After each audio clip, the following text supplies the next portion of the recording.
All right, hey, what's happening, everyone? It's time for another Accountability Success Circle Quickie. This is number 67. We're going to be talking about pushing through resistance. Let us know that you're watching live or hashtag replay. And we're going to get started in 3, 2, 1, and hit it. What's happening, everybody? How you doing there? Doing great. Hi, Gary, April. where are you? No. That's you. That's so funny. Happy hump day.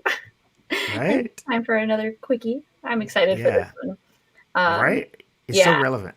Yeah, it's so relevant, especially since I've got a half marathon this Saturday. All goes well. It's going to be in the middle of, the cold in Chicago. So everybody wish me luck. Wish me luck. I know, right? And I'm definitely going to share these tips from a running racing perspective. So please, Which I love. Yes. But yeah, I love me a good analogy and whatnot. So yeah, we're gonna be, in case you didn't notice, we're talking about resistance. So pull up a seat, get ready, and as we're doing this, think about something that you may be resisting currently. That way, you have something very specific that you can apply it to. And if you want to share with us what that potentially is, go ahead and put it into the chat.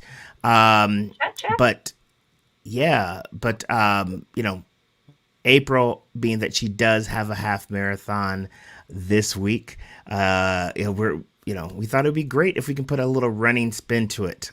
So the first thing, we're just going to jump right into it. The first thing, when you are experiencing resistance in whatever it is, personal, business, goal, health, finance, whatever you're working on, you're experiencing resistance. This is a big one. And as adults, we forget about it. And it is reward incentives. Yeah. I always think about this when it comes to, and I'm sorry that my dog is barking in the background. It's all good. What's up, Zeke? I know. It's probably our new wine fridge that is humming, so he likes to bark at it. And I can never predict it. But anyways, when I think about incentives, so let me tell you a little bit about this whole running thing. So I started running in June because I had some weight that I needed to lose. I should go back to some of our old quickie videos from the summer and see how different things are now. But it was the quickest and healthiest way for me to lose the pounds that I had gained in the first half of the year. And I feel like, I'm not a runner per se. Like I don't particularly enjoy running. I just kind of enjoy the benefits that come with that. And so when I started running, the short distances aren't that big of a deal, but the longer distances, so I'm running a half marathon. This is my first half marathon since 2015, or I think it was 2015, 2016 at the latest, but I think it's 2015. It's not fun. Like it's hard, and it really takes a toll on your body. I don't think I could ever do a marathon. But so when I started having to train for the longer distances, like in the New Year's Day, I ran 9 miles. The week after, I ran 10 miles. The week after, 5 days later, I ran 12. And those were a little brutal. And I'm doing it in the snow here in Chicago, where it's 5 degrees right now. So a lot of times I'd have to think about what is the incentive here? Like what is going to help me not give up? And so I would always say, I'm doing it for the cheeseburgers, even though I don't eat cheeseburgers that much, but it's more for the fact that I can eat whatever I want. So yesterday I ate 12 cookies because I was just really hungry, and it was before dinner. I ate 12 cookies, I dipped them in milk, and I ate them all in one sitting, and then I went and took a 30-minute nap. But it's that type of stuff I couldn't do before, because when I was starting the whole running training and I was eating healthy and limiting my calories and all that stuff, I don't have to do that now because I'm running. So I'm thinking about the incentives as I'm going through. So that was a little long-winded story, but I just thought it was funny. So it's like, what can you look forward to upon completion? That's what you want to think about. You want to think about, what is it that I can look forward to? How can I reward myself? A lot of times if you're trying to push through something hard, give yourself a gift. That's the best thing that you could do. Like, does that mean, is it come in the form of food, or do you want to buy yourself something, or do you want to just give yourself, a gift of like going to the spa or whatever that is that motivates you to take action? Make sure that you have incentives lined up. So that's all I had to say about that. And Gary, you have anything to add? Yeah, the main thing is celebration. Uh, it gives you a boost of dopamine, endorphins. Those are all the chemicals in our body that is going to keep us moving on. In his book, Tiny Habits, researcher BJ Fogg from Stanford talks about that of, once we start doing those things, whatever we're trying to create habit for, we need to celebrate. So it doesn't have to necessarily be a big celebration, but it can be something like give yourself a pat on the back, acknowledge yourself. Whatever it is, make sure that you're doing it and we're not delaying it. Because, we typically do that where we're like, what, I will celebrate after we hit that. And then as a result, we're slogging along, and it's an arduous task. Yeah. Don't delay the celebration. Give yourself the rewards. It is scientifically proven to help you keep going. So that is the first of our 3 tips to help you get through, when you're feeling resistance. The next one is an important one because the resistance may not necessarily mean that you want to, or, that you don't want to do it. It may be a sign of something else. And so our next tip is slow down to go the distance. It is not a sprint. And in April's case, she is running a half marathon. And so one thing, and it's interesting. So, and I experienced this a lot too. Like, yeah, we got to go. We got to keep going. We got to keep grinding. We got to keep pushing. And then, you start getting those inklings in your body where you feel like, oh man, I'm having a hard time doing it. And then you sort of put the label of like, no, that's just lazy. You gotta keep going. You know what? If your body's telling you something, maybe you should listen. And I saw a post on social media yesterday that, especially in light of everything that's going on, is pretty relevant. So I'm just going to quickly read it, where it says, "You're not lazy. You're tired. You've been living in survival mode for so long. Your mind is exhausted. You're still processing trauma. Be kind to yourself, please." And it's just basically saying, we as a society is going through a global pandemic.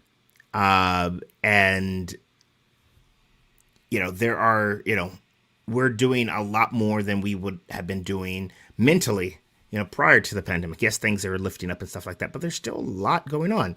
So if you're feeling that sort of need to, slow down a little bit, it is not a bad thing. Yeah. Allow yourself that grace and that space to do what you need so that you have the energy to keep going and you don't hurt yourself really bad and then can't go on. So April, bring in the running. Yeah. And so, I equate this to interval training. So an interval training can be something like, you run for 10 minutes and then you walk for 3. Or, you run faster for, 10 minutes and then you jog for 15, and you're going into these different intervals. And so there is that opportunity to, if you were just going to go straight through it, you might deteriorate like over the long haul. But if you get that little bit of rest or, walking, you can get back into that pace instead of like slowing it down over time. And one of the things that my running coach says to me, just to kind of give me a perspective about what to expect as I was doubling distances, because I started with 5Ks and then did 10Ks and now I have a half marathon. It's this idea of when you double your distance, Like you might slow down in terms of pace. Like let's say you run a mile in 12 minutes.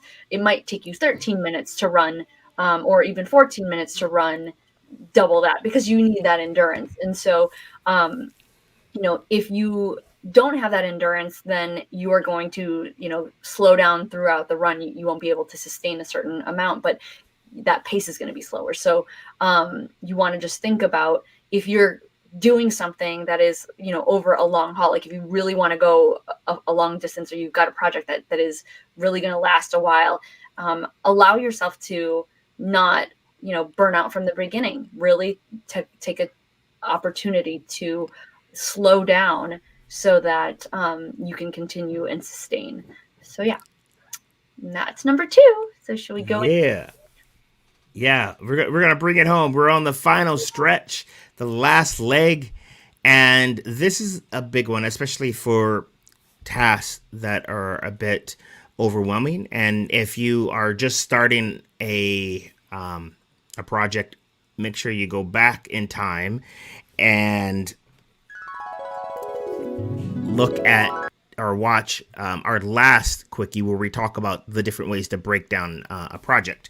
But this is one of the things when you're feeling overwhelmed, and resistance will show up usually when things are overwhelming, because your brain is like, can't compute. What is going on? This is where the last one comes in, and that is there a way to break this down into tiny pieces? And it reminds me of that quote, how do you eat an elephant? And forgive me, vegetarians out there, but it's just one of those quotes. You eat an elephant one bite at a time.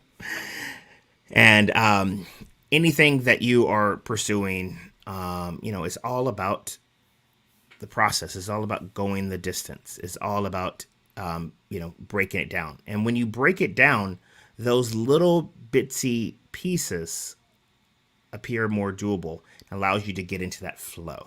Yeah. And Apryl. Yeah, and I think, especially with this, I always think about chunking things down. When it comes to running, a lot of times I will have, Steven says that you eat the elephant in the trunk first.